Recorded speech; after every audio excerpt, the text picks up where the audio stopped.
C'est avec un réel plaisir que je vous retrouve en ce début d'année 2021 pour le premier essai de l'année. Il y en aura à peu près 150, entre 150 et 200 cette année sur grandautomobile.fr.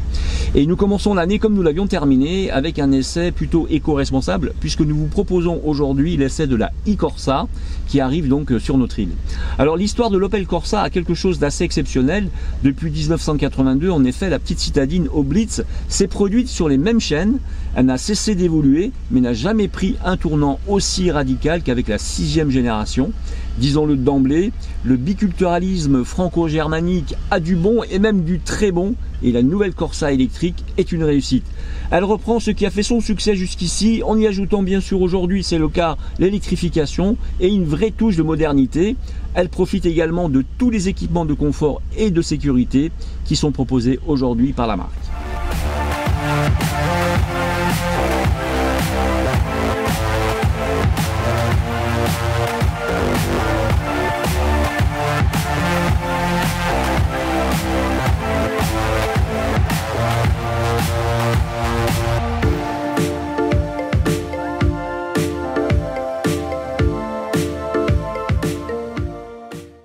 Et oui, nous sommes ce matin sur la marina de Fort-de-France avec un grand plaisir. Et puis donc nous prenons en main, comme je vous le disais, cette nouvelle Opel Corsa électrique. À peine quelques semaines d'ailleurs après la sortie de la nouvelle Peugeot i208. Il faut évoquer les deux modèles puisque depuis le rachat d'Opel, vous le savez, par le groupe PSA, Corsa et 208 sont cousines et tout ce qui compose leur ADN est identique. Mais ça ne se voit absolument pas à l'extérieur, en dehors du véhicule. Et cette nouvelle Corsa a bien l'air d'une Opel. Elle ressemble à sa grande sœur, l'Astra, et elle se distingue même sur son segment par sa ligne plutôt basse. Cette nouvelle génération aussi électrifiée, donc c'est notre modèle d'essai ce matin, eh bien, est en effet 48 mm plus basse que l'ancienne, mais avec ses 4,06 m de longueur, elle est à la limite de son segment. On sait qu'à chaque renouvellement, les voitures deviennent plus grandes, mais aujourd'hui, la Corsa i est devenue plus grande qu'une Peugeot 306 d'il y a pas si longtemps.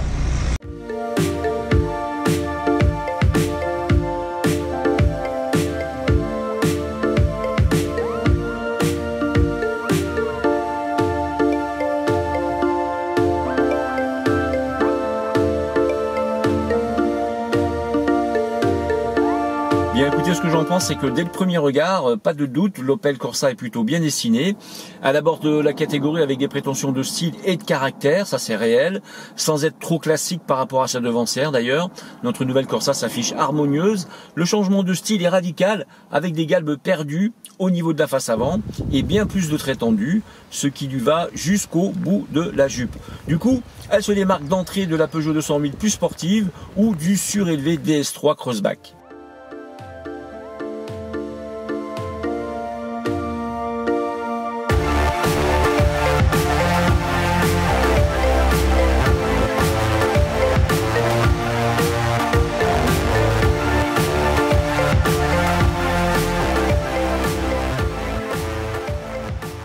On se retrouve avec un véhicule plutôt agréable à conduire.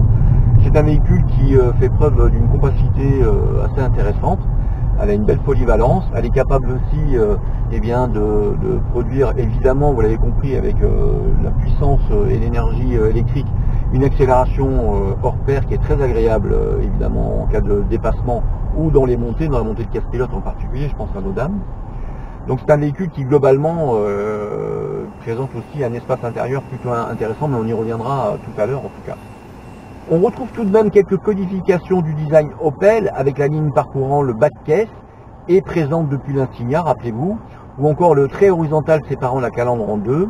Ce dernier perd cependant un peu de sa forme d'aile et gagne en sobriété. Le montant C en forme d'aileron de requin inversé, très présent sur les Adam et les Crossland X, reste de la partie avec une intégration bien maîtrisée. La carrosserie 3 portes disparaît du catalogue, comme cela est le cas chez tous les constructeurs aujourd'hui.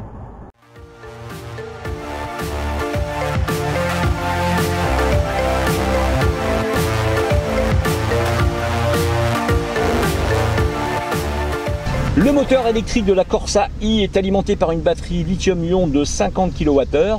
Grâce à cet accumulateur, la voiture peut offrir une puissance nominale de 136 chevaux, tout simplement exceptionnel pour cette gamme électrique. Mais le véritable atout apporté par la batterie de la Corsa i réside dans son autonomie qui est de 330 km. Les chiffres donnés donc par le constructeur Opel sont conformes à la procédure de certification WLTP, vous vous en doutez bien. Il faut noter toutefois que l'autonomie peut varier selon certains facteurs comme la vitesse moyenne de l'auto, la température intérieure ou extérieure, et parfois elle est puissante chez nous, et le style de conduite.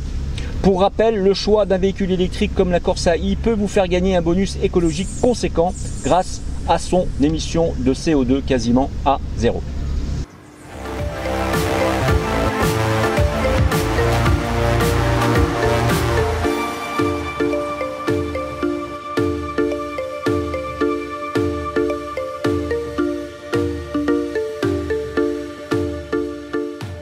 Alors ce que j'ai beaucoup aimé dans cette Opel e-Corsa, c'est dans un premier temps le volant à mes plats, qui donne un côté confort relativement important au véhicule. Bien sûr on est dans une allemande dans ses gènes, et donc forcément il y a peu de boutons, mais peu de boutons veut dire une facilité de prise en main plus rapide. Donc c'est pas inintéressant, ça conforte justement la qualité globale du confort dans ce véhicule. J'ai beaucoup aimé aussi cette ligne horizontale coupée en deux, qui coupe en deux le tableau de bord. Cette ligne horizontale façon alu, qui renforce encore le côté qualitatif du tableau de bord.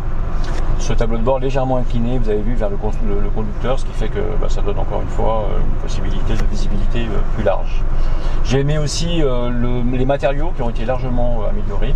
On a par ailleurs un plastique mou sur le haut du tableau de bord qui semble un petit peu martelé à l'ancienne. C'est assez sympathique, ça rehausse encore une fois l'ensemble du véhicule en termes de qualité, ça la monte légèrement d'un cran. Donc même s'il n'y a pas énormément de boutons dans le véhicule, on se rend compte que tous les boutons sont utiles, et c'est ce qui est le plus important dans cette Opel e-Corsa. Alors bien sûr il y a le mode e-drive, on en reparlera un peu plus dans la vidéo, qui vous permet de différencier les modes de conduite, et cette position B sur le levier de vitesse qui vous permet donc d'aller chercher une augmentation de la qualité de recharge par le biais de l'accélération et du freinage, puisqu'elle va faire donc de la récupération d'énergie avec cette position B.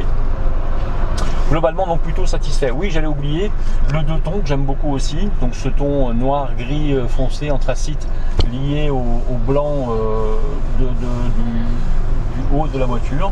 J'ai trouvé ça plutôt sympathique, ça donne encore une fois un aspect supplémentaire de produit premium. Et oui, bien la nouvelle Corsa E que nous essayons pour vous, tout électrique, est donc une des solutions pour votre écomobilité. À vous de vous en convaincre en choisissant d'en faire rapidement son essai. Niveau tarif, on débute à 28 000 € en Martinique.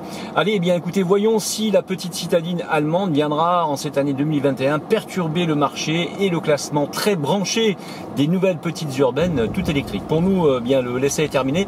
Je vous donne rendez-vous donc sur grandautomobile.fr pour avoir la fiche technique, les tarifs et bien sûr notre avis, et sur notre chaîne télé YouTube qui approche les 1 700 000 vues pour vous abonner et avoir l'ensemble des vidéos que nous vous proposons toute l'année.